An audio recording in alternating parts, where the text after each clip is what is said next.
All right, we are live. Welcome everybody to Comic Book Streamland. I hope everybody's summer has been going well. I'm here joined by Marvin Wynn and Tom Hutchison. How you Is this doing? it? Is this it? This is the whole show.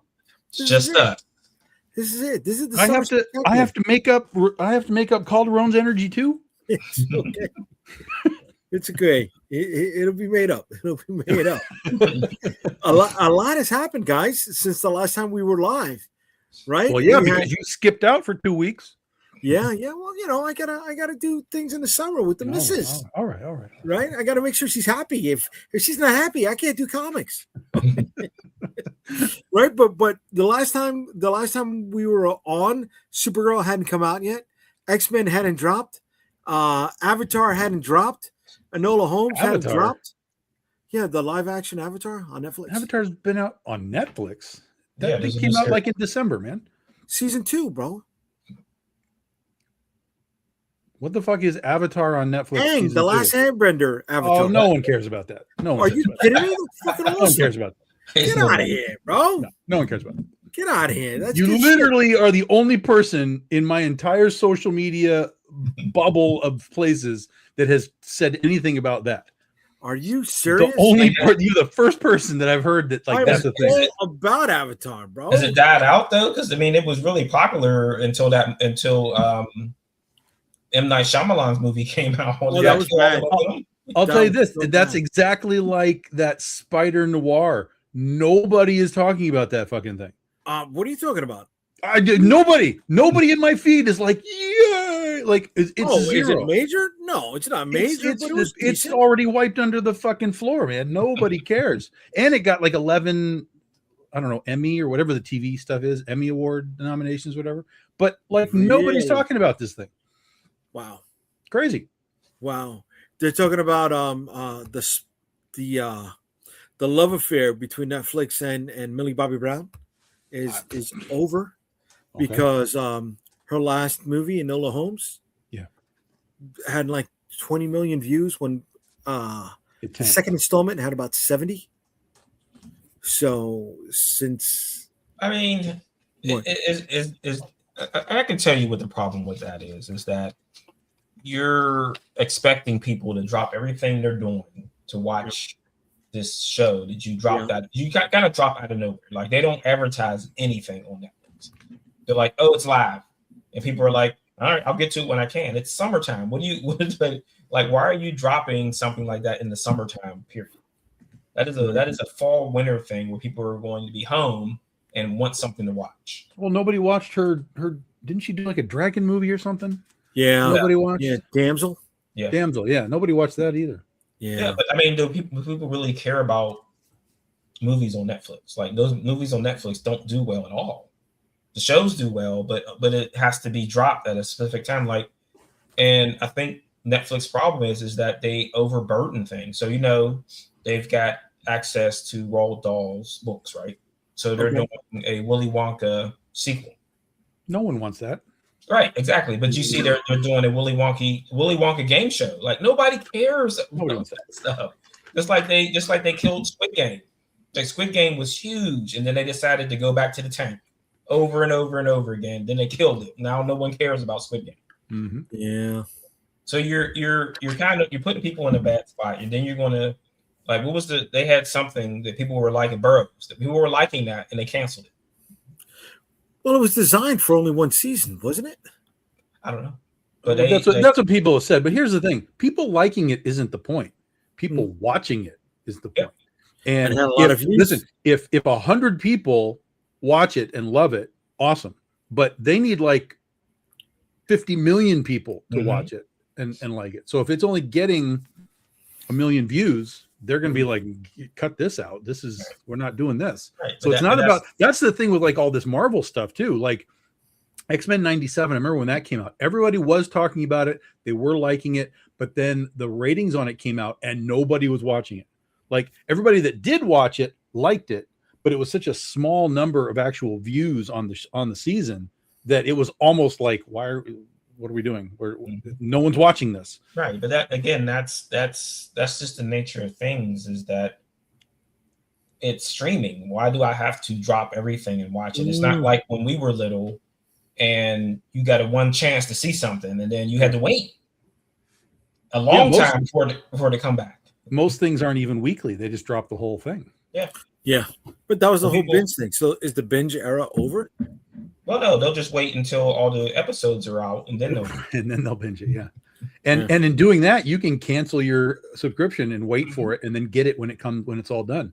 So if you have 8 episodes and that's going to take 2 months, you just cancel your subscription for 2 months, save yourself the money, then kick back in and watch it in a week and turn it off again. But I think like with X-Men, I think the ratings will peak back up with episode 4 because that's people have been really, really talking about episode 4. So then it'll dip again and then it'll go back up again. So it'll be like a roller coaster. But if that thing is not something that everyone is like, oh, we gotta watch it because we don't want to get spoiled. That's where the FOMO. But the spoil comes in from people talking about it. If no one's watching it, no one's talking about it. Right. And if no one's talking about it, then no one knows that it exists, and they don't care, and they stumble on it later. Like it's a really bad cycle of nonsense. Right. Just like they dropped the new season of The Bear. I don't see anyone caring or talking about that. I thought The Bear was over. It is. But they dropped the whole season at once. They just like drop it and get it over with. The final season. Yeah. Was that before or after the John Bernthal one? After they had like a special they did, and then I think was it last week they dropped the final, like all the episodes. Really? Yeah. So and that again, that's another problem. Is like everything at once. So everything is coming out all at the same time. Like I get picky choosy on what I want to watch. Right. I can wait for that. I'll just watch that later. Like I haven't watched The Bear. I'll wait. Right. I mean, I didn't watch Wire until everything was done and over with. I was like, FOMO really doesn't exist unless you can build up. Like I wouldn't bet the Stranger Things ratings probably dipped into that season because then people didn't like the last episode, so they were telling everybody, and I bet their ratings on that show probably dipped. So, yeah. It's not a good answer for anything. Like, and I think that one of the problems is that you've got someone in a office crunching numbers trying to figure out the formula, and every time they think they figured it out, Supergirl comes out. Well, or the opposite side, once you think you got it figured out, Obsession and Backrooms come out, and these little dinky, no budget things explode. Hollywood has no fucking clue what they're doing. No. Like they're lost. They're completely lost. Right. Like here's the thing for Supergirl. I don't know if you guys saw it. I want to know where the hell $200 million went on that movie because it didn't go into effects. I'll tell you that. Really? I didn't see it. So that's the one thing that I think people have been trying to figure out. And unless you're in that boardroom in that office, you're never going to figure out how Hollywood math works. But the one thing I think that people don't realize is that when they do a movie, they are setting up an office for it. So you have lawyers, you have HR, you have catering, you have this, you have this, you have this, you have this. There's a lot of pieces that you don't see in that budget for that movie that starts adding the cost up. But then like when you do that Hollywood math, 100 million becomes 200 million.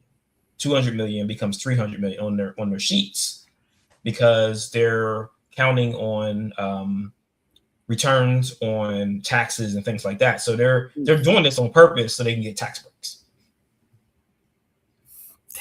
So they're playing Moneyball. Yeah. Because they can. Because what's something that's happened in Hollywood? There's no regulation. Who's regulating any of that stuff? Nobody.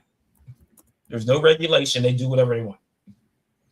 Yeah, and then they rig the books so that all the people that get points, they're like, well, there's no profits. Yeah, they did. Which Harry Potter? Even if you do make money, it's like, well, we didn't really make that much money. Right.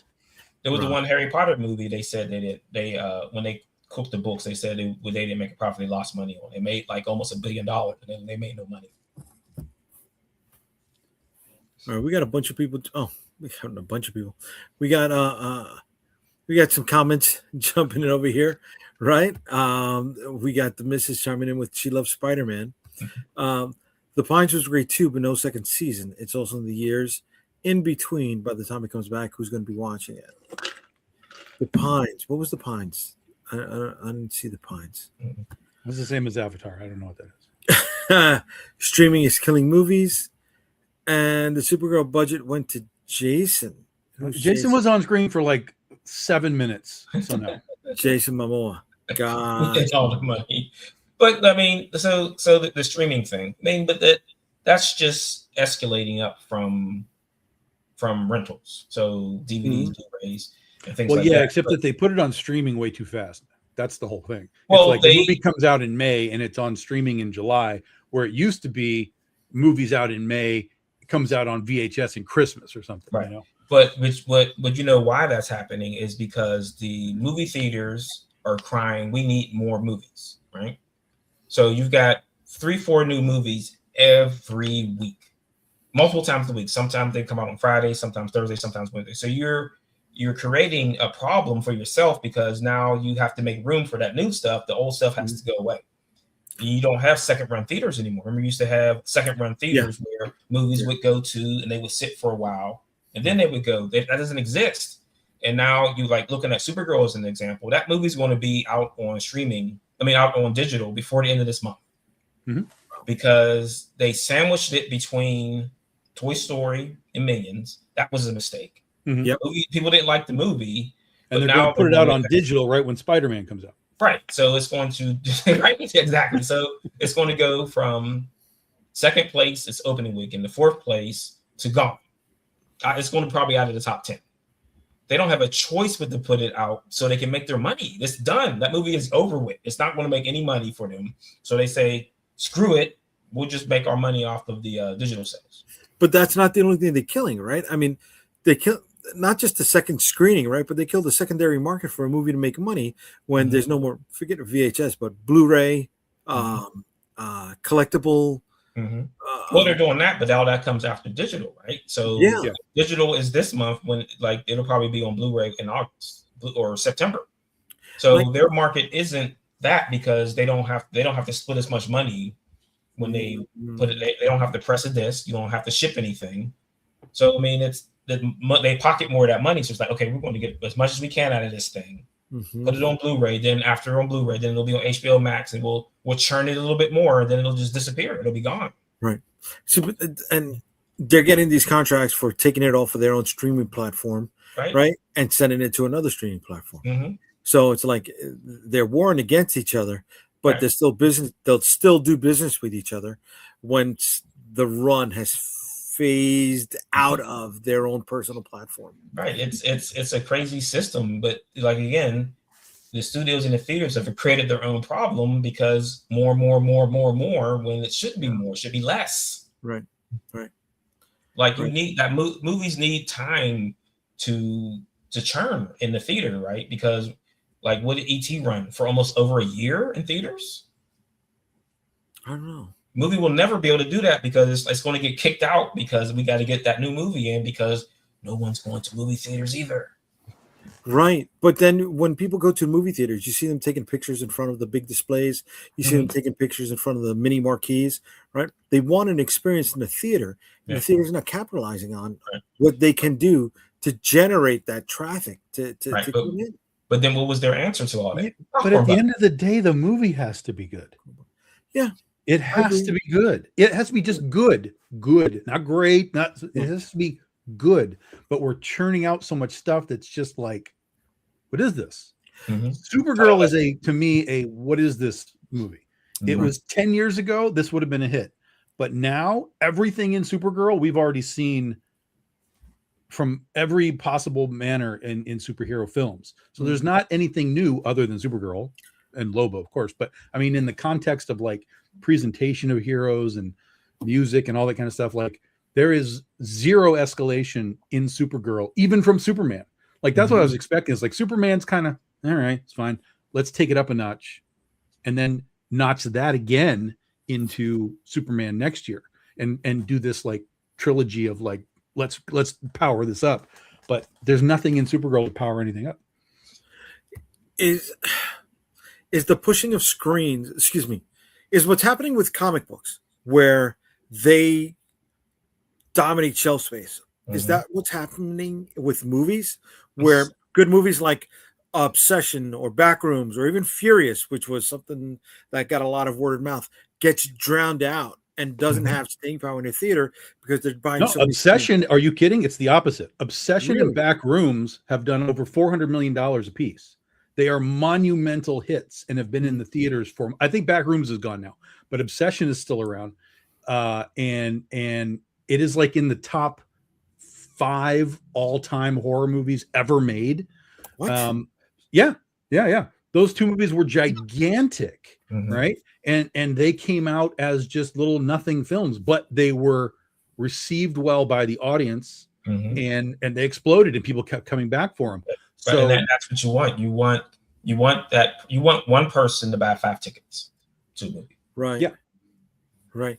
And and because of the short time between theater viewing and home viewing, that's what you have to have. It used to be one person 3 tickets back in the 80s.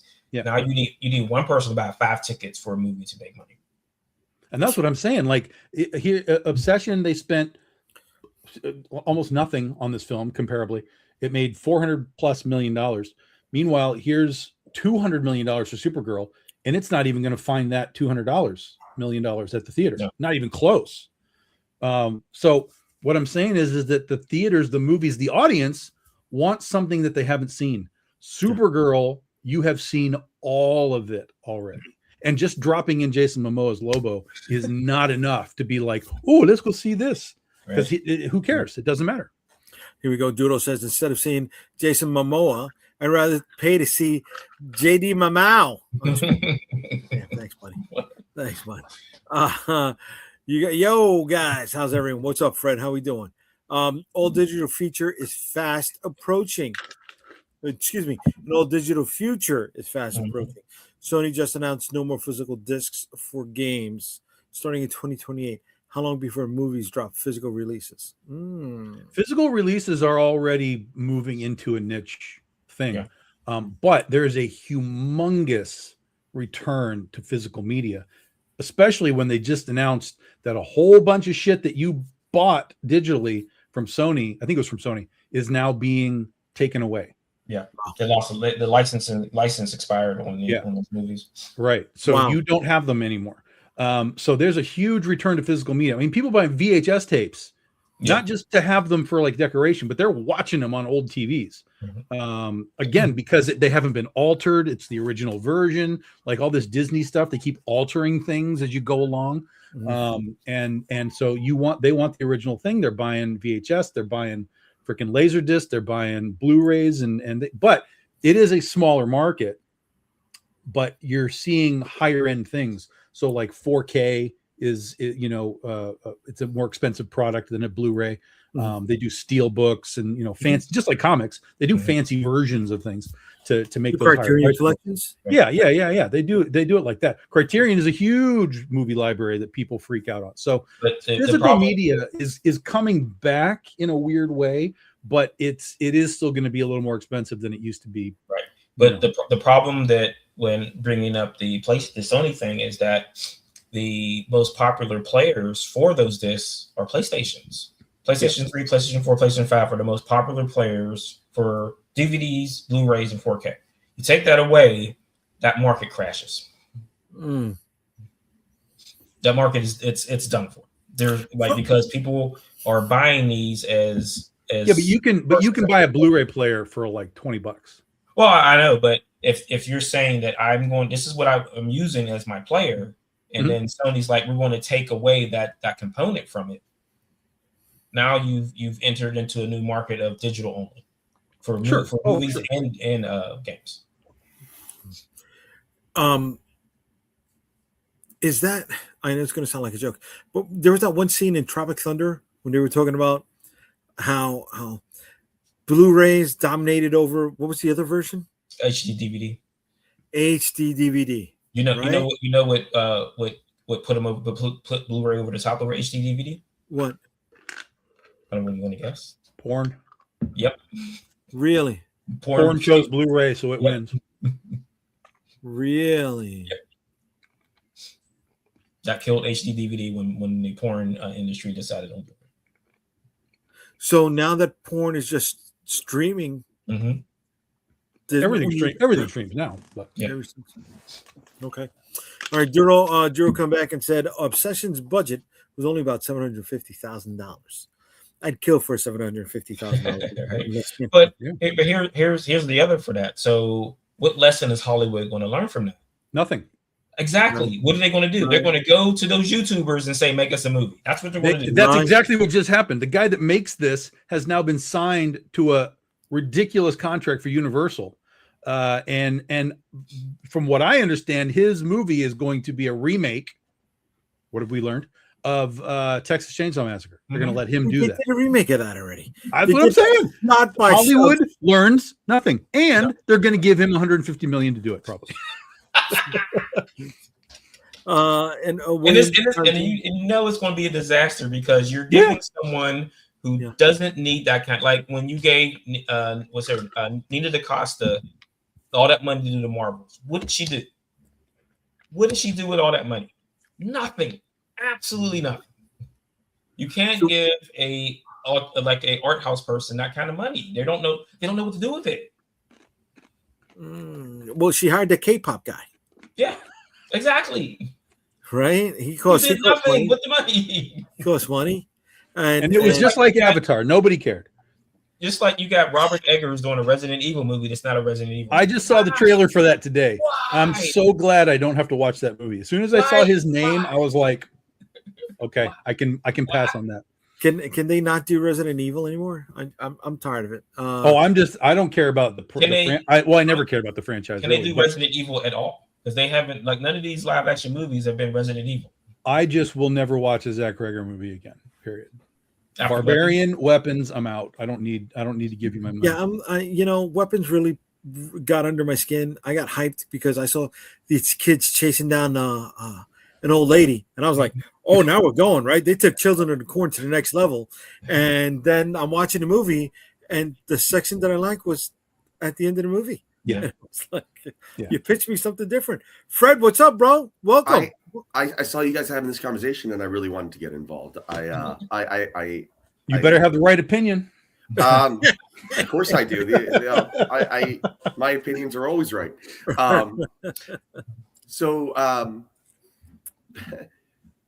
This has happened before. This whole where we're at with Hollywood and what's coming out. Goes in cycles. It does, and Hollywood is very trendy, and it will happen again. But I kind of saw this, and I was like, I kind of wanted to get on here and say the good news that I see happening, and that's that. First of all, Obsession I saw the other day. I thought it was amazing. There's a lot to unpack in that, but I'm not going to get into that. The good news is that a generation is starting to come out, right? This director, this YouTube director, the Backrooms director, like these people are starting to get a shot. And, you can argue on whether or not they, should get hundreds of millions of dollars to make another movie. But that's, when Hollywood thrived, it was when it, trusted, the filmmakers to try, and they didn't make these movies. But the problem is that Obsessions of Backroom were not made by Hollywood. Yeah. Right. And that's so going to be now the problem. These guys are going to be like, hey, you're awesome. Here's $200 million. Go make a piece of shit remake. And it's going to. Well, that's where we are now. Hollywood is just going to continue to chase the remake, and it's its own fault, right? Like the idea, the Hollywood that we know it exists now because of the franchise, and it's been chasing its own tail since Jaws 2. Literally. I mean, that's when it began. So they're always going to continue to put their money on blockbusters because they're always business-wise have a little bit better chance of making their money out with the pre-existing but the property. Irony of that thought process is if you watch the show, the movies that made us, and you watch every single one of those episodes, every single one of those fucking movies, Hollywood was like, we don't want to make this shit. Yeah. Stop it. Stop making this shit. And that's where the franchises came from. This is the irony, is that when they put the money into these weird little projects, they became big, and then you created a tentpole out of it. But now Hollywood is not making like Ghostbusters, out of the blue, like a new, like, here's the thing. It's just, here's Ghostbusters exists. Let's make 8 versions of it. Here's this. Let's make 8 versions of it. because so these little guys have to do it themselves, essentially. They were making those types of movies. They were just they were making safe movies then too. It was just a different model. Like instead of doing this, instead of Transformers being the star, it was Sylvester Stallone or Arnold Schwarzenegger. Like they were never making risky. No, they never make risky choices. They're risk averse. It's like the persistent pain in the ass filmmakers that get through the risk averse stuff that, you know, wind up making those movies, like you say, that become franchises. But those movies happen in spite of Hollywood, not because of Hollywood. Like there was never some glory days when they were like pushing those movies through. Like you said, they had to force those through reluctantly, and it's always been going on. Like Hollywood always trusts, since its inception, like, you know, since the idea of the movie star, like they've always trusted what they could do. Like since Wizard of Oz, 1939, Wizard of Oz and Gone with the Wind, like they were adapting, like, you know, popular properties to appease the audience. Like they made a nation, like one of the most popular things in the nation was the talent search of who was going to play Scarlett O'Hara. You know, like they were always driving like sensationalism and like, you know, what they can do to get people to come into the movie before the movie even opens. So it sucks what they're doing now. But like the good news is I see these movies and I see like, hey, maybe we might get Scorsese and Spielberg 2.0, because my complaint with movies in general recently has been that they don't trust the filmmakers, and B, they expect the filmmakers to do too much, and C, also the filmmakers are conditioned to do too much. Like my biggest thing that I wanted to contribute here about the idea of like Hollywood, where Hollywood's at is it's in a really bad spot, because like it's been here before, right? Like when the TV came out, it was going to be the end of Hollywood, and they had to like recalibrate and figure out what they can do different. And they came up with like their version of IMAX and VistaVision, and they came up with 3D, and they came up with Smell-O-Vision and a bunch of other ideas. So they need to figure out once again what makes them different and unique than streaming and these things, and lean into that. And I'm hoping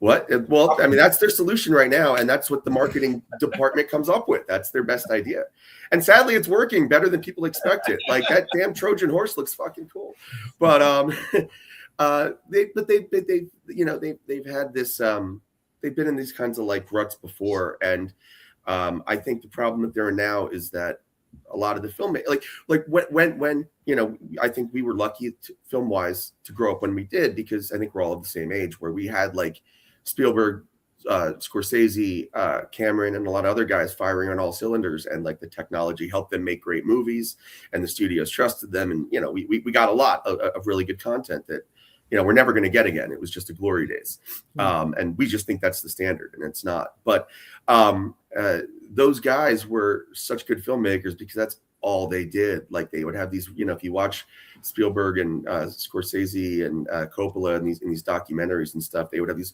really awkward nerd parties where they would all sit around pool tables and talk about French New Wave cinema. And it's like, it's because all they did was consume film. And nowadays, if you want to be a filmmaker, you don't just have to be a filmmaker. You have to have a social media presence and a following, and you have to be able, like, right?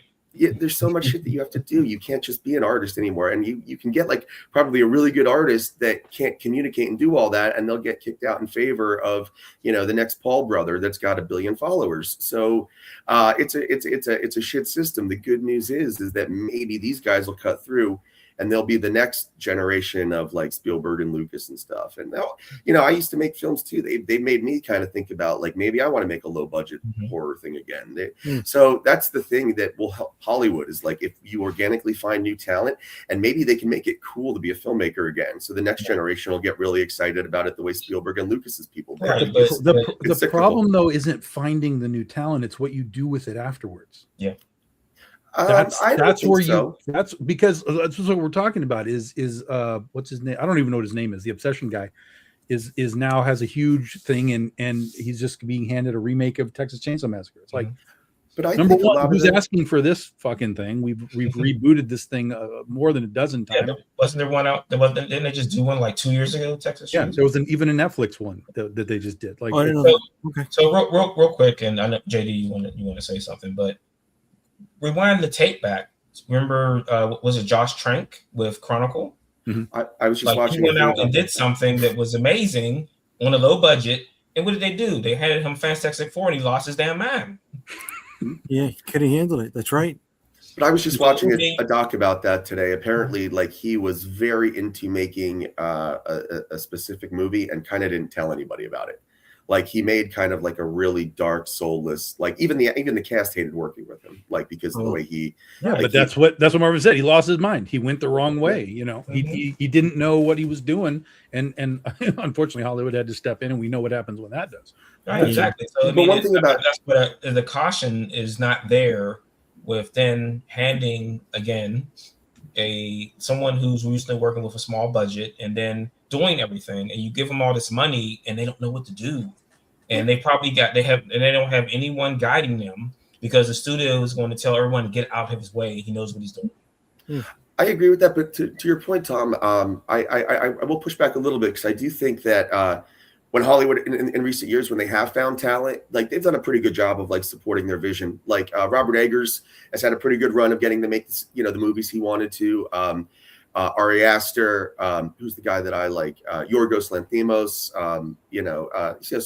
and there's one more that I'm thinking of that I can't think of the name. But like, so they, when they find an indie filmmaker that's like dependable, they tend to support their visions and stuff and let them make 4 and 5, films in their vision and one stuff. Another great one, I mean, well, like he's not a great example because he's like a 50-year career, but like GDT and I mean, there are people who I don't know who any of these people are. I know who Eggers is. I've never heard of the other people that you've. So the other one is like Poor Things, Bugonia. That guy was one of the ones I was. Oh, fucking Bizarro movies, yeah. Yeah. But these movies have brought in audiences. But I don't know Oscars. but the Oscars don't mean anything to me. Okay. They really don't. There's still $100,000. There's still independent movies that are big budget risks, and they get the chance to make them. So sure, risks. But what I'm saying is I don't disagree with that. But that's a little different than saying, "Hey, Obsession guy, go make Texas Chainsaw for me for $200 million." But that's also on him. Do you know what I mean? To make that his number 2 of course. project. If I was him, I'd say the same thing. I'd be like, "Fuck yeah, give me the money and let's go." Exactly. Getting the bag is not the problem, but those because Begonia and Poor Things, those are fucking terrible movies. I mean, I disagree. Terrible movies. Begonia is better, but Begonia, not great movies. His movies are. I'll push back on that a lot. His stuff is really good. It's really risky and stuff, and that's unfair because you know what? This happens a lot. People say that a lot, like, oh, you know what? Why won't Hollywood just give us something different than they do? And you just put it in a box. We're like, oh, that's weird and it sucks. Like, no, it sucked because it sucked. The Poor Things was a terrible fucking movie. I mean, it was terrible across the board. It was a terrible movie. Begonia actually was, and Calderon and I talked about this a little bit. Begonia actually was kind of into. I actually like. Spoiler alert! I actually liked what they did with the ending, where they actually went for it. I was like, because I didn't expect that. So I was like, all right, this is. They went where I didn't want to go, or I didn't expect they'd go, which was very, very good. But I still think that it was weird for the sake of weird, rather than weird for pushing the story in any sort of. And Poor Things was just weird for the sake of weird, like across the board. So, if I may, and I'm not trying to be a dick, because like I said, have the right opinion, and you'll be fine. I love and respect you, but I feel like you're falling into a trap here that a lot of us do. We all do, right? But it's like we're what we want is what we want, and we expect that, and that's the problem, is that they're not giving us what we want. It's like you were saying how you want Hollywood to do something different, but you don't want them to do Transformers, but you want them to do a good Transformers, but you want them to do your Transformers. It's this like kind of paradox where all of us nerds fall into, where it's that's like not me. Spider-Man. No, but that's not me. I'm not the guy who wants what I want. I want to be surprised, which is why I liked the end of Begonia. It did surprise me. I love being surprised.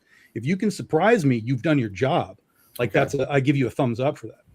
I just say there's a lot of people that it's like the Spider-Man paradox, where it's like, hey, they're making a new Spider-Man movie. That's awesome. And we all get excited, but you get excited because you think the villain's going to be Green Goblin because that's your generations. And you get excited because Venom's yours. And you get excited because you think it's going to be Miles Morales. Like, it all means something different to us now. And we all want our version of it. That's just great. And it's like, number one, Hollywood's never. This is another thing that I like to say a lot. Hollywood is not at all in the interest of giving us, the fans, what we want. It is not their goal. So the great thing about like the comics and the original art is we're lucky enough to get like inspired people like ourselves who put what we want into it, like our heart and our love for these characters and our versions of, what they can be. The job of Hollywood is to strip that out and make a hamburger out of it that they can sell, like a McDonald's burger that they can sell to people. So they want to take out anything that made the stories unique or special or have an opinion and make something broad that they can sell to people. So you got to recalibrate your expectations with Hollywood movies and stuff. Your hope is you're going to get something different from the independent system or the guys that we got. I was so excited for Obsession. I'm so glad it came out. It was great. I mean, even the things when I thought about it later and it made me uncomfortable, it's like, well, that's the point. You're thinking about it in a way that somebody like that would. It's really smart. And we're going to get those. But don't expect Hollywood to say, hey, that's great. Let's chase that now. They're going to try in their own way. But they're never going to have a come to Jesus moment where they care about fans. They care about money. I mean, they're going to commercialize it as much as possible. Hi, Calderon. How you doing? What's up, people? I'm a little late. Hey, JD. I had to take care of some family business. I hope everything's okay. Everything's fine, thank God. But Fred, I mean, one of as we all know, it's like everybody said, they're there just to make money. That's their main concern, right? Mm-hmm. If you can prove you can make money, they will always support you. Period. Mm-hmm. End of story. It doesn't matter what you've done, right? Look at the monsters they've supported over the years, and they're like, well, they still bring in bucks. We don't really care, right? But the thing is there is an opportunity. James Gunn started off as a small filmmaker. He was making indie films for years, proved himself to be able to make a big budget movie like Guardians of the Galaxy, and that's why he's at where he's at today, right?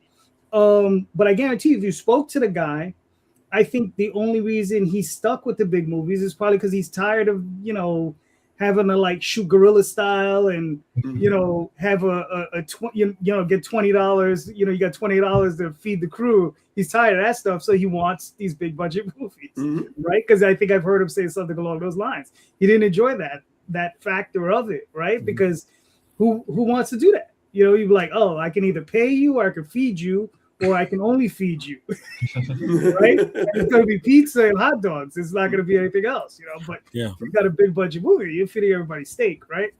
Yeah. Look, I mean, I don't even know what the question was, but I'm just jumping. No, you know what? This is just a spiral of many things. We went down the hole. But James Gunn is a great example, though. I love the James Gunn example because he did it what I would consider the right way, and he kind of solves the problem that Tom was pointing out, was that he didn't just make an indie film and whatever. He made a trauma film, and then he made an indie horror film, and then he made so he worked his way up, and he learned how to handle larger crews and things of that nature. So that's why they trust him now. An indie superhero film where the female protagonist raped the guy. Which one was this? Super. Yeah. Super. Okay. Good movie. See, but trying to capitalize on Guardians. This is before Guardians. Okay. Yeah, way before. Capitalize on what Marvin said, right? How indie guys can't handle big budgets or get taken out of their own head. For every James Gunn, you got a Taika Waititi, right? He went great with What We Do in the Shadows, great with Thor Ragnarok. Shit the bed with Thor 4, and then took on the Akira remake. How many other remakes? Right, a Star Wars movie. He was signed on to that. Yeah, and that stuff went nowhere. He couldn't handle all of it. My understanding is his TV show, whatever it is, it still does well. Right, it still does well. It's over. It ended. Well, I don't know any. But it went well. Yeah, it went well. It went well. And the thing with, I think the reason that was Love and Thunder went to in the shitters because he wasn't supervised. You're supposed to have producers and executive producers help the director. When they're getting offline, that's where they're supposed to step in and say, listen, I understand, you're in charge of the show, right? It's like you have the CEO of a company, but you still have a board of directors. Yeah. Right. And when the CEO, they're in charge and the board of directors doesn't step in unless that dude is really, really, really messing up. Okay. So then, you know what I mean? And that's what happened, I think, with Taika Waititi. They say he's a creative genius and nobody dared step in and say, listen, bro, I get it. You're a genius. Step back, trim this, cut this, rethink this. Right. Because I think when he's doing that's when he's doing a work for hire project, right? Because when he did Jojo Rabbit, Mhm. I think Jojo Rabbit is a great movie. I do too. Yeah, that's there's a human element to it too, right? It's that there's really something healthy about like punching above your weight class, you know, like being in there and feeling like maybe I don't deserve to be here. I have to live up to this. I have to earn this every day and whatever. So like when he's doing Ragnarok, this is his first like big studio property. He's really trying and stuff. And when you come back after making Ragnarok and being told you're a genius and getting nominated for Jojo Rabbit and being told you're a genius, you're walking around believing your own, you know, that you're a genius and that you can make anything and that everything you do. Exactly. And he really thought that what he was doing, because here's another thing that I talk about a lot too, is we need to recalibrate our idea of like how many really good filmmakers there are out there. Making a film is really hard. And I think there are a lot of people that maybe make one or two really good movies and they get considered to be a great filmmaker. And if you just yank that one or two times they got it right out of their filmography, it kind of all collapses under the weight of it. And I don't know who that was, but I'm sorry. Christopher Nolan. I disagree. I think Nolan's one of the good ones. I think if anything, I'll tell you guys what, if there's any hope for cinema, it's going to be something like the Odyssey and stuff like that. Because what you need for Hollywood to work is you need your it's like a baseball team, right? You need your aircraft carrier, your Shohei Ohtani producing, and then you also need your lesser guys in the bottom of the order producing, and that's what the Backrooms and the Obsession did. And they gave this year Hollywood a decent chance of having a good summer. So if he can do well and maybe Spider-Man sticks to the landing, like it could actually pun. But I got a question for everybody. Jay, I don't mean to, Okay. But like, since you guys, obviously Tom or Marvin don't think Kevin Nolan is a great director, like who do you guys consider? No, I think he's a good director. I just think he's very hit and miss in the execution of whatever. There's a few that I like. There's a few that I don't like. Yeah, he's the guy who did 2 good movies, and then I don't know what the other set was. Like that Batman trilogy was awful to me. I think that's so. Oh, which one is bad? Well, see, I'm sort of in your box, Marvin. I really like Batman Begins a lot. Mm-hmm. Dark Knight is whatever, and the last one is unwatchable. But I thought the first one was fantastic, so I was really in. I was like, "Give it to me! I want more of this." And then. Yeah, I'm going to disagree on that. I actually get really I start a lot of fights this way, but I think just opinions. I think there are like less than 10 superhero movies that are really good movies about something, and I think 3 of them are the Nolan movies. I think there are a lot. I mean, what like that? Those movies are about a lot of stuff. In addition to the fact that they really are trying to make a grounded, thoughtful superhero movie about character development with an arc of like ascension, dissension, and then like redemption. Those movies are actually about something, right? They're about how a vigilante would function and how a society should function in a post 9/11 world, right? First, movies are standing up to fearmongers. Second, are wrestling down a domestic terrorist, and third, are reclaiming a city that's fallen. So those movies are actually about something and well executed, in my opinion. And they actually hold up as like good movies you'd find on a good movies list. And you can't say that about a lot of other comic movies. As much as I love comics and love comic cinemas. Sorry. I'm sorry. I can't agree with the last one. I understand the theme. I'm with you on the theme, reclaiming the city. Yeah. But it wasn't executed as well as it should have. I think there was a lot of notes that he was given that he needed to hit and just put them in, and it took me out of the film. I'm not going to argue that's not the least best of them, but it's also the third act of a story, the same way like Return of the King is the third act of a Lord of the Rings story.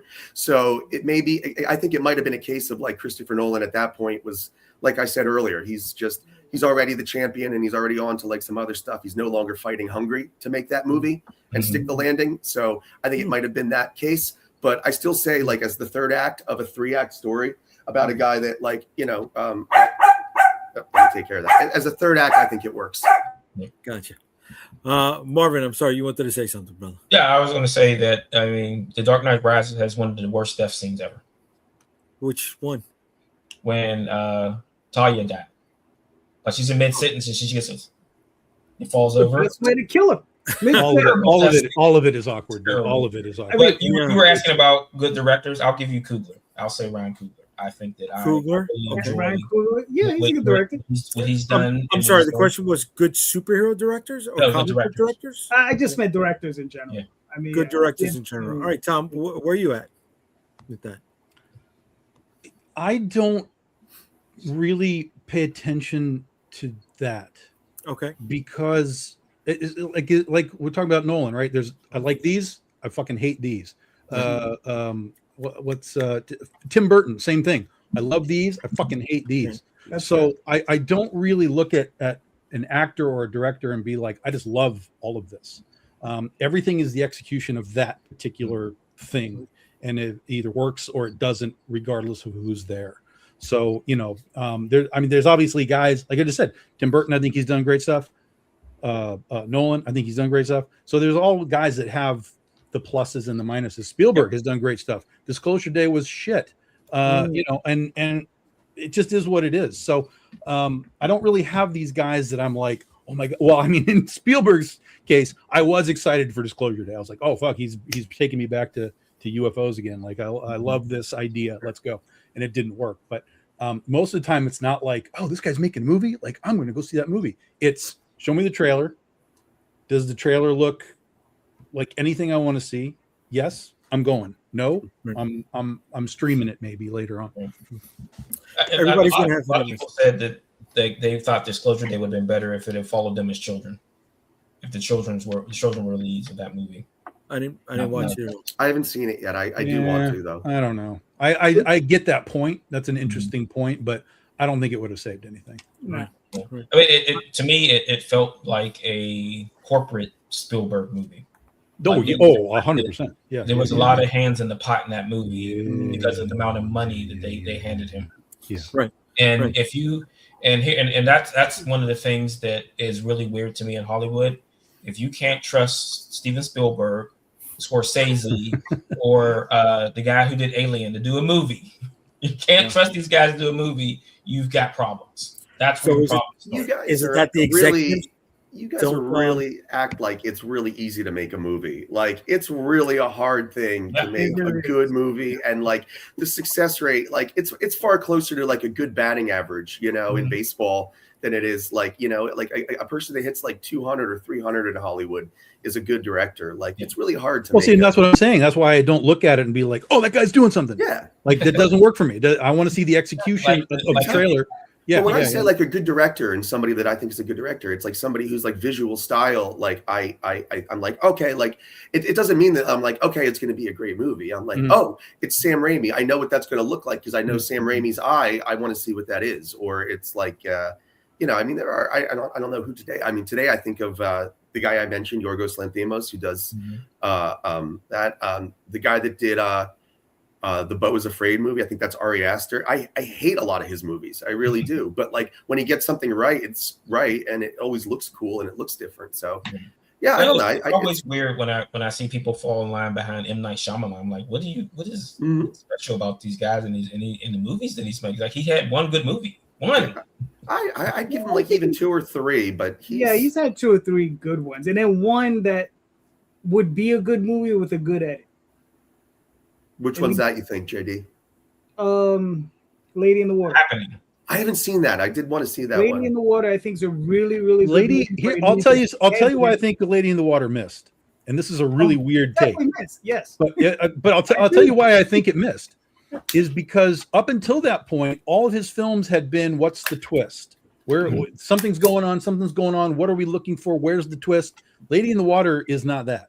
Lady in the Water is just literally just a fantasy story. But I think people were in the theater because I know I was one of them. Like, what the fuck, man? Where is this going? Where's the twist? Where is it? And then like, oh, it's over. Like, what? Well, he said that. Here? He said that in his interviews that he wasn't trying. He was trying to break out of. Yeah.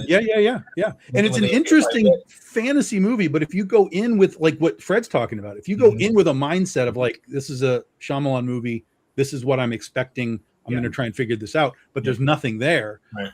Then I think people are going to be like, this is crap. Nothing happened. Like this is strange to me. And then I it's really weird that he writes himself into his movies as the most important character. Right. Every one of his movies, he is the catalyst to everything that happens. Well, in that particular movie, I felt was the most egregious, and that's the part that needs to be cut out. I have no almost everything in that movie. It is perhaps the most egregious out of all of them. Mm-hmm. But I don't know. For my James disappeared, so I'm gonna take over for a minute. I mean, for me, I like Unbreakable, I like Signs, and I like Sixth Sense. Mm-hmm. And even The Village, I can tolerate. It's not great, but I can tolerate The Village. Yeah. And then after The Village, that's where it starts to get a little weird. Yeah. The one he did a couple of years ago with his daughter at the concert, or that one started out Scrap good. Was okay. Fell apart. Was okay. It was a nice premise, but he blew it halfway through. Yeah, like you couldn't like the second half of the movie, it just falls apart. Yeah, like you're going. What are you doing? As soon as you inject yourself into the movie, that's where it goes off the rails. That's the end of the movie. But he had a good, like, that's the thing is, like, the nice thing about that movie, it was like the beginning at least, is that it shows that he knows how to direct. Like, he knows how to put scenes together and build suspense and stuff. Like, there are some people that you can trust with that, and there are some people that just don't know what they're doing. Like the example you gave earlier, Tom, about the Barbarian and Weapons director, I think he is a bad director. Like he almost boxes you in as a director where like the camera is like here and the scare can only come from here. And he stays right there for a long time and then the scare comes. It's just really bad. I'll just throw this out. I don't know the guy's name, but I just saw Evil Dead Burn today. Yeah. And it's okay. It's okay. If you like the franchise, you'll be fine. Okay. It's nothing special in the story department, but we're talking about directors and the cinematography of it. Fuck me.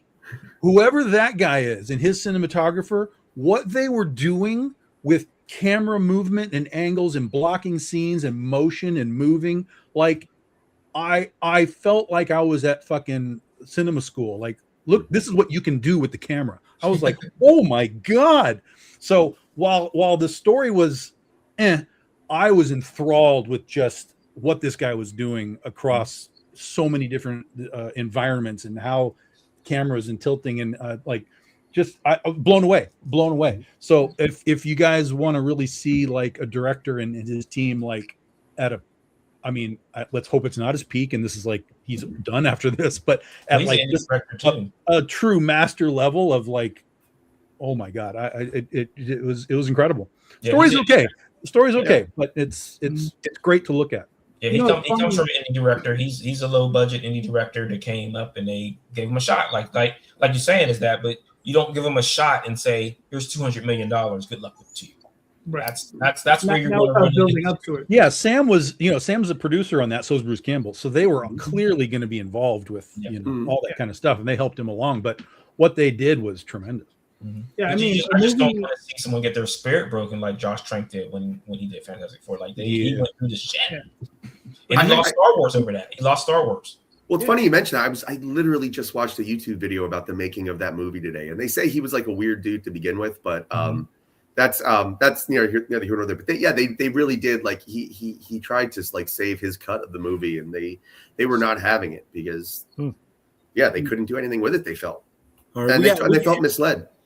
I don't know. We got a bunch of people. I'm sorry. Going along Tom's line, I mean, as far as a movie goes, that I've always considered to be a really, really good piece of cinema. To just look at the pictures is Legend, right? A lot of people don't like the film, but if you could stop that film at any frame, and it's like looking at a piece of art. Yeah, like a painting. Like every frame. The Tom Cruise movie. Yeah. You look at it. I mean, you don't have to hear it. You just every frame you just stop, and it's like looking at a piece of artwork. It's crazy. And I think the other thing about is Tim Curry. Like Tim Curry destroys that movie. Oh yeah, brother. Darkness.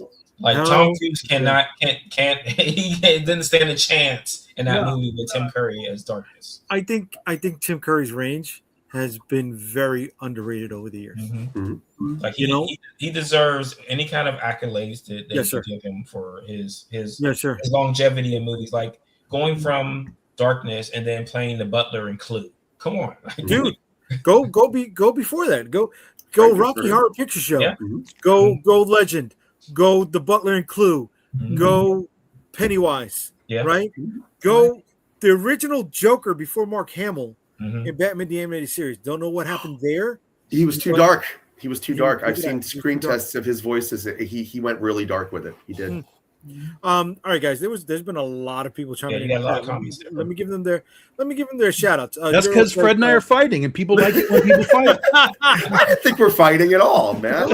Nobody's fighting. I could hear you though when I was at the door. I was like, oh. And Amazon loves to deliver at all times of night. Let me tell you. So this is going back to the guy who left for Obsession to do what did you say? Texas Chainsaw? Texas, right? I think he's doing Texas Chainsaw. That's okay. So he should pocket the 140 and make $10 million moves, right? Obsession was inspired by the Monkey Paw episode of The Simpsons, and didn't read the original source material. Okay. William also says, I'm liking the Fred guy to recommend me movies now. The Missus comes up with, we do not talk about Love and Thunder. The goats still haunt me. Daphne, I hope you're doing well. All right. Maybe the mistake is we're making is expecting talented directors to always make hits. You guys did talk about that before I slipped away, right? Nobody bats 100 or whatever the sports ball phrase. 1,000, Daphne. It's 1,000. Everyone bats 100. That's easy. Yeah. Just like a mediocre talent can luck out with one hit. That's absolutely right. M. Night sucks. I hate his twists. A lot of them have been a miss. Split wasn't bad. Okay. Split was amazing. Yeah, but it was all in the act. Split is all McAvoy. I mean, it is all McAvoy. That's 100%. Yeah. The actor was great. I didn't think he had it in him. McAvoy, go back and watch some of his earlier stuff, and you can see it. You can see that he was just waiting to break out as an actor. Yeah, no, but not just that, dude. His physical presence in that movie, right? Yeah. How he shifted from the Beast to whatever, Mrs. Doubtfire, right? That was, and it's not like he had to lose the weight in between those scenes, right? Yeah. It was just the way he carried himself. So that was amazing. The actor was great. I didn't think he had it in him with all the characters, right? The review sounds far more enthusiastic than your post. Okay, No, if you look at my review, it goes. It says that's the high point of this fucking movie was the cinematography. That's a key part of my review. Orlando with Tilda Swinton is the same way. Every frame is a painting. Are we referring to Lord of the Rings with that one? No, that's Legend. Oh no, sorry. Legend you were talking about. Orlando's a movie. There's a movie named Orlando. Yeah. I don't know what that is. That's like Avatar. Yeah. Nobody cares. No, that's Legolas, right? Is she? No, you're talking about Orlando Bloom, but there's a film called Orlando with Tilda Swinton. I'm sorry, I'm not aware of that. Excuse me. I've never heard of it either. Yeah, it's a really good film. It's a good film. It's been a while since I've seen it. I'm thinking the elves, the lighting in those scenes when they were together, it was fucking beautiful. Rosario's only reference to Orlando is Orlando Bloom. Like that's all he's got. Yes. You would think at least Disney World. No. Kissimmee. I'll update everyone with what superpowers I end up with after the Spider-Man. Way to be. Guys, shit. This has been a hearty discussion here. I didn't think that the movie stuff would take us that far. And it started with Supergirl. Yeah, we didn't even talk about how bad it is. We just skipped right over it, like everyone else did in the world. Yeah, exactly, just like everybody else did. Supergirl was great, guys. It was again. You're miscalibrating your expectations. No. This is where we fight again. Okay. It's a terrible movie. It's a terrible movie. What I said. Well, let me rephrase. It's a terrible now movie. In my review, I said if this came out 10 years ago, you'd have something. Mm-hmm. But Supergirl, as it is executed, not on its concept of hero versus trafficker or whatever, that's fine. But the execution of that is everything we have already seen for the last 10 years in Marvel, including all of the stuff that James Gunn did with Guardians of the Galaxy, including her. Well, look how edgy I am. I'm flipping somebody off. Like it is all everything that we've already seen. So for me, again, if this was 10 years ago, I think it would be in a different sort of frame of reference. But now you watch it and it's like, seen that, heard that music, seen that. Jason Momoa doesn't do anything, and we're done. And by the way, you have a hero who, spoiler alert, who basically ignores this little girl through the entire film until the end, just so she can go save her dog. Yes, obviously we would go save Crypto. Of course we would. But she ignores the girl throughout And only at the end does she finally realize, like, all right, I guess I'll do something for this kid, because Krypto's dead, because she thinks that she's missed her time window to save him. Like, it's such a weird. All right, let me go. Yeah. Let me put a hold on this. Is for those of you that see this and say the movie was released way past its prime day, Potential when prime. released, Potential. is that saying something similar to the way the Scarlett Johansson Ghost in the Shell came out? The live action movie. It all had moments in it that we'd seen in the Matrix and in the Gun Kata movie and all those other things. Maybe before. to a degree, but that also got a lot of pushback because of people were like, well, why is she in it and not like a Japanese girl and stuff like that? I think it had a lot of other things going on with that too. Got a hold of Supergirl as well. I think one of the things that it kind of sunk that movie was it was a movie that was saved in editing. It was a movie that was safe in what? Editing. That there was remember there were competing cuts between James Gunn and the director, and they went with James Gunn's cut of the movie. So there's another cut of the movie out there. So, there's a Gillespie version of it. Right. Yeah, but that I happens. don't think that's a big deal. That happens with every movie. They make like a bunch of cuts of and versions and drafts. But if I may defend Supergirl,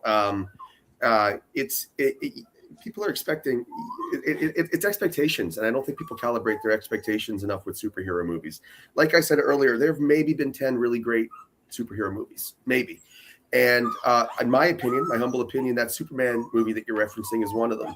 And that was their big swing, their big tentpole movie was Superman. And their next big tentpole movie is Superman 2. It's not Supergirl. They were not trying to top themselves, one up themselves, or do bigger.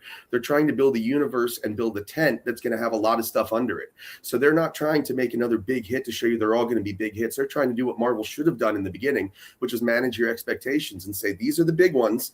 And then under that, you're going to get a smaller, more intimate Supergirl movie, which may show you some things that you may or may not have seen, but we're going to give you a healthy time to get used to this minor character so that you can like her. We're going to give you a Clayface movie that's in a completely different genre that you can try out and see if you like that. And you're going to get a Lantern series, and we're going to see what we like there and what we can fix and put into the bigger. So it's the reasons why it's bombing is this huge thing. It wasn't expected to do more than Superman. The budget was like a third of it. I think it's too late for that. Well, hold on. Can I just jump in real quick? Because I saw Supergirl, right? I loved it, and I enjoyed it to a degree. Yeah.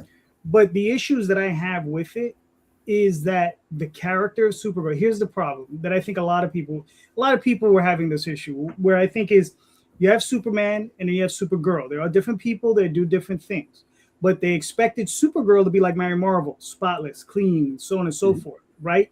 So what did they do? They took her. They said, we're not going to keep her like that. Clark is that, right? She's going to be something different. We're going to make something different of her. But the problem is that they went too far away from that model, and she does not come off as a human being I'd ever want to be around. She comes off like she smells. She comes off like just a dirty person. She's sloppy. She's messy. Not the type of human being I'd ever want to be around. Not the type of person I'd ever want to be rescued by. You understand? She's a superhero. You understand? And people expect superheroes to be better than them. Now, point of fact that she's going through trauma. She's been through trauma. She's seen her father, her mother, her entire civilization destroyed. She's been through that.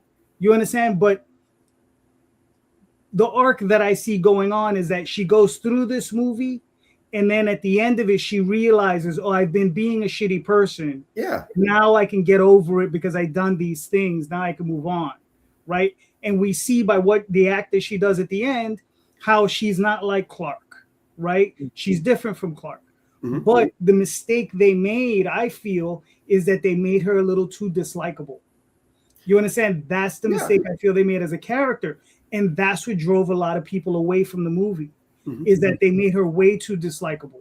The movie, I feel, should have started off as a positive beat and then later on filtered into this other thing where maybe she's telling a story or she's going through flashbacks where you see this ugly part of her life, right? And I think that maybe would have gone over better with the viewers, because then they could have seen, okay, she's gone through that. Whereas we were dragged through this mud with her You understand? Some people appreciate it, some people don't. And I'm gonna tell you right now, most people don't. Right. And I'll tell you right now, most comic fans, they wanted Mary Marvel, right? Which again, I don't think was I wouldn't have been the right way to go. I think this was the right way to go because I read the comic that it's based on, and she's not like that in the comic. I read the Tom King comic. Yeah. It's a good book. But she doesn't come off like a smelly, dirty degenerate. That's what she comes off as. So, Calvin, let me ask you this, and let me ask the rest of you guys this.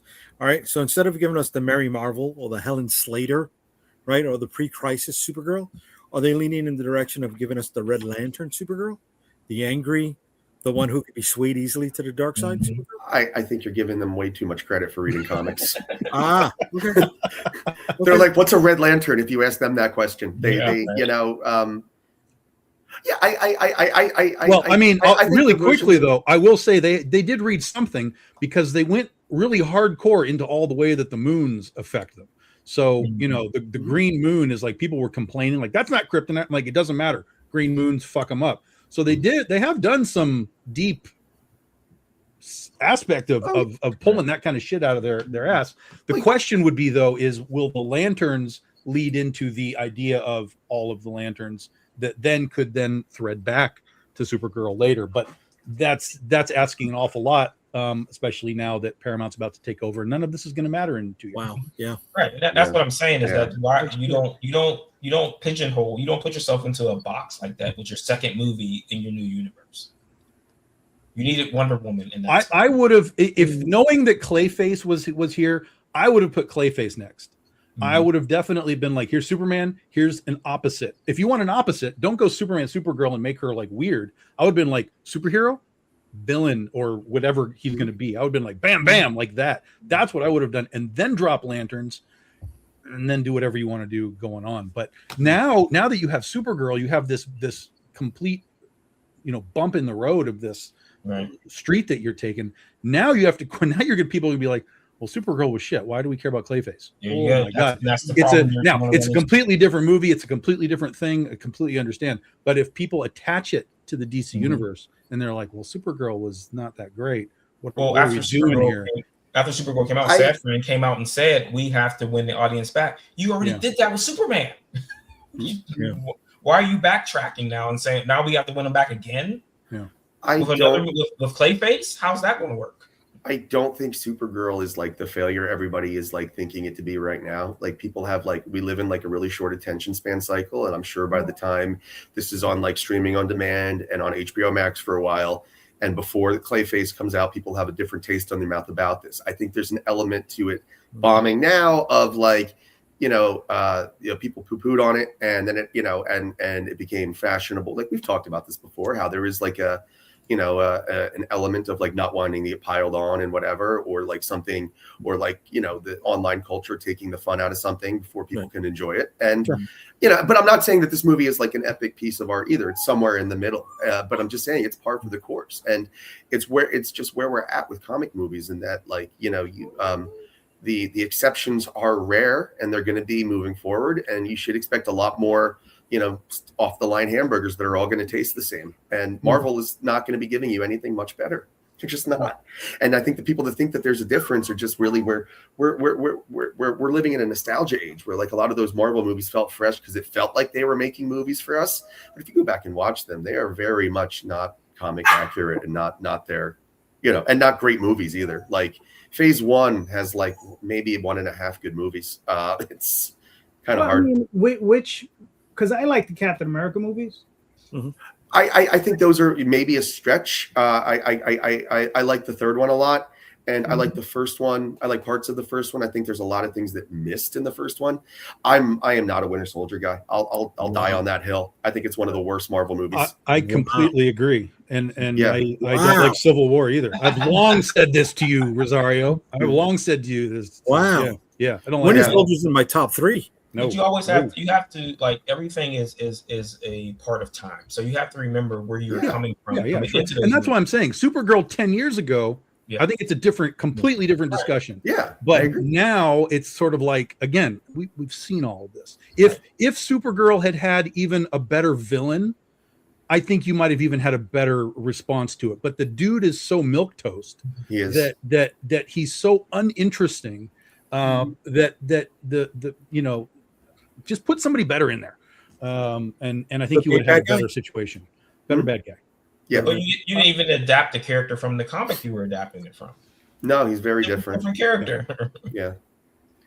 Yeah. So I mean, I think like I'm saying is that you're almost at the tail end of this whole entire superhero thing, and you're trying to build a new universe, and that's not what you do, because you're at the end of this thing. You need to have hit, and get your best characters. Let me flip the script. Here's a thought. Knowing, especially because of the Snyder Bros, who are going to tear down anything that Gunn makes, right? Mm-hmm. Or that's made without Snyder. Yeah. Knowing that those guys exist, maybe the script should have been different. What if instead of coming back with Superman after we just had Man of Steel and all that kind of stuff, what if we had come back with something? I'm trying to think of like DC books that are out of. What if they had started with Lobo? What if Lobo was just a movie with Jason Momoa, and that was the first starting of this stuff? If they went complete polar opposite of what Snyder was doing and used different characters, and you could have done it in a way that Marvel did, where you sort of have like a standalone that leads to something and a standalone that leads to something, but it's characters that we haven't already been inundated with forever. Superman, Batman, whatever. What do you think? What do you think of that thought? Like, because he almost did it with Creature Commandos. He came out with like this really weird, off the wall thing. I was bummed that it was an animated thing. I wanted that to be a live action show. Yeah. But yeah, he kind of went into that, but then he went, well, we'll do Superman again, I guess. I think you might have had a better opportunity to really change the narrative if you had really changed the narrative.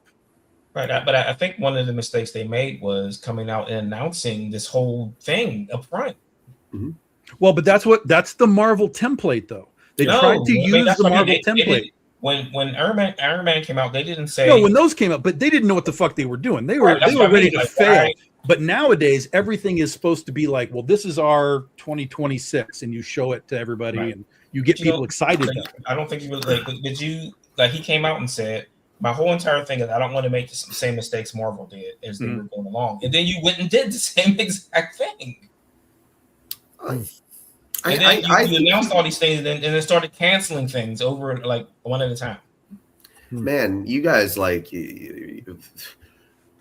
guy blinks and you guys are pronouncing him dead. You're like, holy shit, like well, he's dead because Paramount's taking over and Paramount is going to clean house. Yeah, that's all. If that wasn't happening, I wouldn't be talking about it. But his contract ends in 2027, and that's when Paramount's going to come in. It's going to be difficult because here's the problem: if Supergirl had been a huge hit, yes, then I would say he'd stick around. Yes, but seeing the short, unless Clayface comes out and it's a massive hit, like they make it for like $20 million and they make $400 million.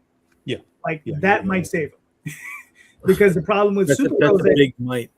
Right, but the problem with Supergirl is that it's only made $108 million worldwide, and I don't know what it costs, but I'm pretty sure it costs $150. Yeah, no, I think it was like $150. Yeah, but still, it'll make its money back. That's not a loss. Like you guys, box office is not the end of the road. A lot of movies, make a, you can make this movie could have $50 million at the box office right now and still make its budget back plus. Yes, it would be nice if it did better, but I mean, but you also got to remember it's a weird thing, the box office, because the box office number isn't what's going into Warner Brothers' pocket. Part of that is going to the movie theaters, so it is losing. No, that's such a small portion. Movie theaters make their money on concessions. Brother, not make money on ticket sales. That first week it's a 50-50 split. Then after that. Yeah. Are you sure? Okay. Every studio except for Disney gets they get 60% of the gross in the first week. Yeah, and then it shifts weeks after. But yeah, I the anti-woke mob got it. You said it, Fred. The internet culture took a big chunk out of it, right? Sure. Will it make its budget back? I don't think so, brother, because it's not just production budget, right? It's promotional budget as well. And you're flying these people around the country, right? That's not cheap. That's on your dime.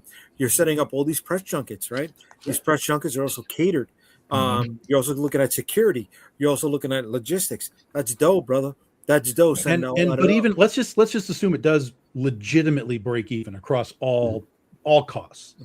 That's not what anybody's looking for on a movie like that. So that's why I believe that when Paramount does come in, they're going to look at whatever's been released at that point. Unless Clayface goes explosive, unless Superman next year blows up, I think that he's at the end of the road, and because they're just gonna look at it as like, well, it's not working, guys. Like it's making less than what the Snyder movies made, but we're in an inflationary period, so it should just be making more anyway. But it's selling less tickets too. Okay, that's not necessarily because of the film. I mean, that's just the environment that we live in too. Yeah.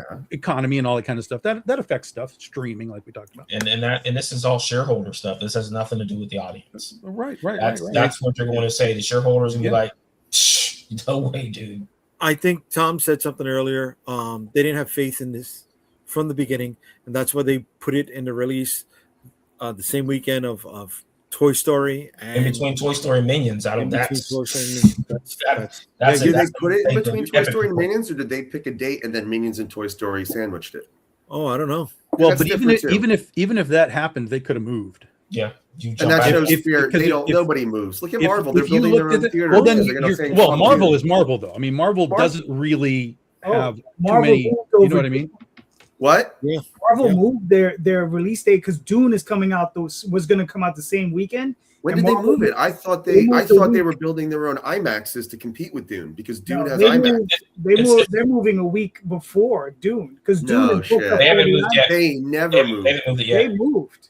They're not coming out the same weekend as Dune. I'm telling you. It hasn't moved yet. I'll probably say if they want to move it, they'll announce it when the trailer comes out. But it's still in that same spot now. I heard that they moved because they're going to get crushed because they don't have any of the IMAX movie theaters because Dune already booked them all. Yeah, it says they are still scheduled for December 18th. Wow. Well, they came up with their own thing, Infinity Vision. Yeah, that's what I'm saying. They're trying to make their own thing to compete with it because they're not going to move. They're gonna die on this hill. They're probably going to get crushed. No, we'll find out. Let's see what the chat is saying right now, guys. Chat's been. I don't think Avengers movies gonna get crushed by Dune. No. Yeah. IMAX is a thing. I mean, that would hurt, but no, people are going to go see that. Again, that's the movie that people are going to talk about at the water cooler. So people are going to go see that before they see Dune because they don't want to get it spoiled. 100%. I think both of those movies coming out for the Christmas season, it's going to be big. Yeah, they'll both be big, right? For sure. Yeah. What was it? The Barbarella? Not Barbarella. Yeah. What were they calling it? Barbenheimer. Right. Yeah, they got it up there. It's Barbenheimer. Doomsday. Yeah. I like that, Marvin. They're gonna do Doomsday. Yeah. I like that. All right, so we go. Daphne. She got bit by a spider, and she's still waiting for her powers. Way to go. I go into the movies with no expectations. Orlando is a movie based on a 1928 book by Virginia Woolf. Okay, thank you. Very few movies I will go back to over and over again. Which do you guys go back to over and over again? Mine is Constantine, What Dreams May Come, Black Widow. Black Widow. I'm sorry about your household, man. What Dreams May Come is not a movie I can watch more than 2 or 3 times. That movie. What Dreams May Come hurts me. It's a very emotional movie. Very emotional movie. Okay, we all have a wart or two on our list and shit. Okay, I am an unabashed Daredevil, like Ben Affleck Daredevil supporter. So buddy, I got the director's cut that gives you an extra 28 minutes. 20 it's better. Coolio in court. It's way better, man. Yeah. Who would have thought? Whoever watched a movie and said this? If this movie had Coolio, it would be 10% better. But it fucking is true in that movie. I know. I'm sorry, Green Lantern. Burke says she's an alien who becomes a hero. Yes, and it was John Wick in space with 20-something trauma victims. Yeah. He agrees with you, Fred. Vince. Yeah, Supergirl is even B League or C League of SC superheroes. Seems an odd choice for a second movie rollout. Okay. Dan Cap has been my absolute favorite thing in the MCU so far. I'm with you on that one, Burks. He is. I agree with leading with Lobo. Okay. I was at SDCC when they announced Iron Man. They had a plan way early. Okay. But they didn't tell anybody what the plan was. They didn't tell anybody. Okay. Herrenberg, hail to the chat. Watch Supergirl this week and the first 2 episodes of Silo. All right. Way to be, bud. Also finished the first season of Spider-Man Noir. Yeah, that was that a lot. We finished that. guys, this shit. I mean, I didn't think the movies were going to take that much time. You know, there was a lot that happened, especially last night with the announcement of one of the most used printers in the American North Midwest. Hemisphere? Yeah, hemisphere, right? And this, no matter how you look at it, I think this puts a lot of people in the bind for San Diego Comic-Con, right? A lot of folks were probably waiting for orders, maybe premium books, stuff like that. And there's no way they're going to get books printed in 2 weeks to be ready for San Diego. So that kind of sucks. Is everybody running the Comic Impressions right now, trying to deal with it? They do rush orders now at Comic Impressions. Okay. Well, Greco. Okay, you know what? I'm sorry. Let me pull this up. Because this is a statement from them. Here we go. So this is coming from Comics Wellspring. All right, service update. Production pause. Orders being refunded. A message to our customers.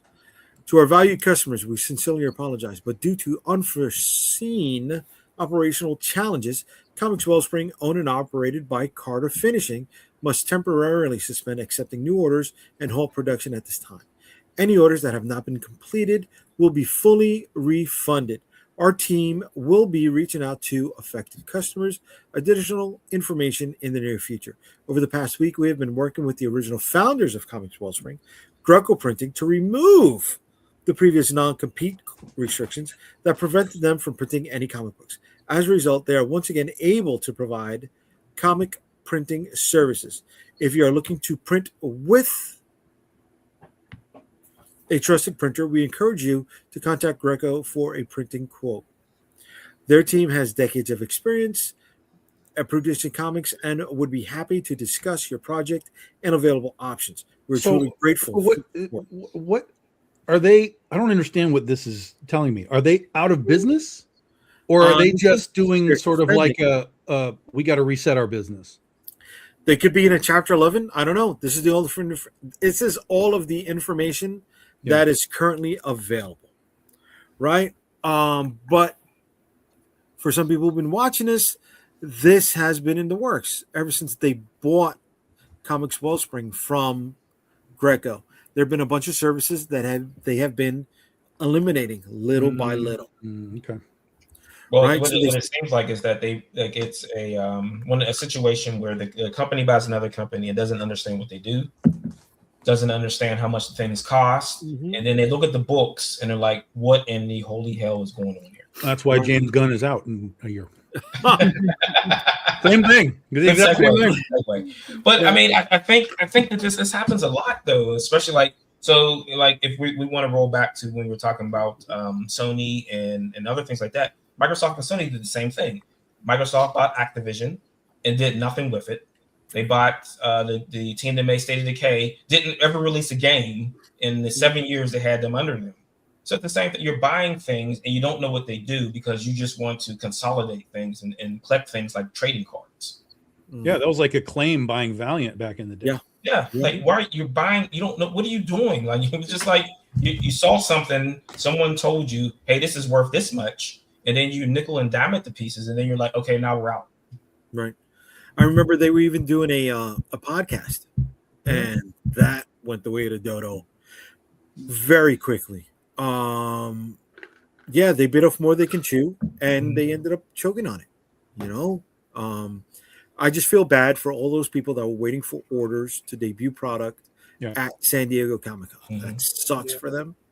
Well, their Kickstarter campaigns and all kinds of stuff is crapped out. Yeah, I mean, if you're in lurch, Comic Impressions does do rush orders. I mean, I don't know. I'm pretty sure that everyone's on the ball with them right now. So, good luck contacting them and trying to 2 weeks is nothing for them if you do rush order. Well, I mean, Philbo, isn't he up and running? I don't know. I saw him. He's up and running with the printing. Yes. Because I saw him 2 weeks ago at Garden State Comic Fest, and he had just gotten the printer. So I think he had to work out a lot of technical issues. He posted something today. Oh, he did? Or somebody posted about him, and they gave a little chart of what he does and costs and stuff. Okay. Yeah, I was not aware that they had got bought out by another company either. I thought they were still under Greco. No, Greco sold that part of the business, right? If you get a good offer, why not fucking move it? Yeah. Right. Look at the guy from Barstool Sports. He sold the company for $500 million, bought it back for $1. Right? Could this be another one of those instances? Right. Like the company who brought it didn't know what to do with it, so they're like, whatever. Yeah. And then okay, so we got Burks is saying, yeah, that's them saying they're done. Okay.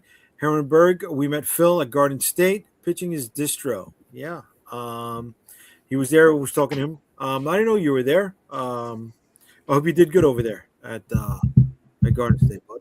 All right, before we get out of here, because we're almost at that point, I want to talk about Marvin's book that is currently live on Kickstarter and funded and part of our trading card crossover set. Right? Marvin, you want to give us a quick rundown about the Edge Volume 3? Sure. So Edge Volume 3, this is the organization God's Thunder. They want to eliminate anyone who has enhanced abilities. So what do? You get someone with enhanced abilities to go after them. So they recruit this 8-foot tall hulking monster named Kyrad to go smash people with his hammer. Okay. So this is issues 10 through 14. Like you said, we fund it fast, and we've hit our wall. So we're hoping to get out of that wall. Still 21 days to go because some guy left it on 45 days for some reason. I don't know why he did that. So we go until the 31st. I mean, it works out kind of way because I've got a couple more shows to do, so I can talk to people about it at shows about stuff. Very cool, brother. So we've unlocked the trading card. We've unlocked some prints. So we've got one thing to unlock at 50 backers. It's a story called The Fiends. So that is the next story arc. So the story actually introduces a character group called Standard Issue that are able to kind of separate the powers from the Edge. So they get an injection in their spine and they're not able to pick a power. Mm-hmm. And the Fiends are the test subjects that didn't survive or survived it, but didn't come out very good. So they're addicted to the drug. They have to have it continuously. So I wrote a starter story called The Four Fiends that talks about the 4 people involved in this and why they decided to become test subjects. Okay. So 50 backers, we unlock that part of the story. It's an add-on story to the trade. Nice, brother. Nice. All right. And this campaign is running so long that James Gunn will be out of work and this thing will still be going. I could hire him then, right? Yes. He's going to write the next issue. When we're all dead and people are talking about the comic book genre, James Gunn will unfortunately go down as one of the 3 most important filmmakers. Okay, I'm with that. No, and I like a lot of unfortunate. I mean, it makes sense. Who would it be? Like James Gunn and who else? Nolan, and that's it. I mean, maybe Raimi. I mean, but that's it. Yeah. There's not a lot of great filmmakers in comics. This is the card. This is the card that is part of the crossover set from Marvin. All right, and here's everything total. Has everything been released but Marvin's and mine?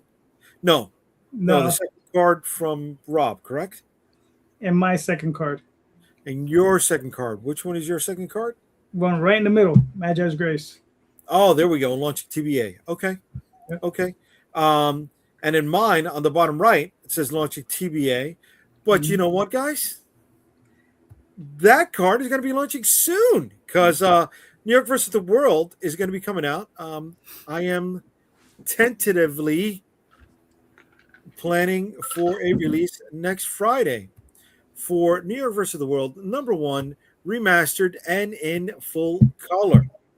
So all we have right now is the pre-launch page up with the cover. We're still building that. We were just approved just before I got in. So I ended up putting this up quickly so I can have something to show everybody. All right. But the card will be here as well. This will be the first stretch goal item in this. And we're gonna try to squeeze this out along with one more before New York Comic Con hits. So I hope you're all ready question, to join us. What's up? Why did you want to go back and put it in color? What I want to go back and put it in color. Mm-hmm. I think it's time.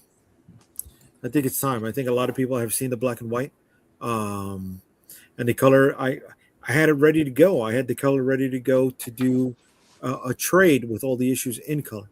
But let me. He's doing the Calderon method. Yeah. Just making conversation. Just there were other people before me. Here we go. Champe saying New York versus the world. Yay. What's up? Berg says black and white is badass. Yes, it was badass, brother. But also, there were a couple of technical issues when I look back at it that I want to clean up. And the George Lucas method. Definitely. I just won't be slipping a Jabba's tail,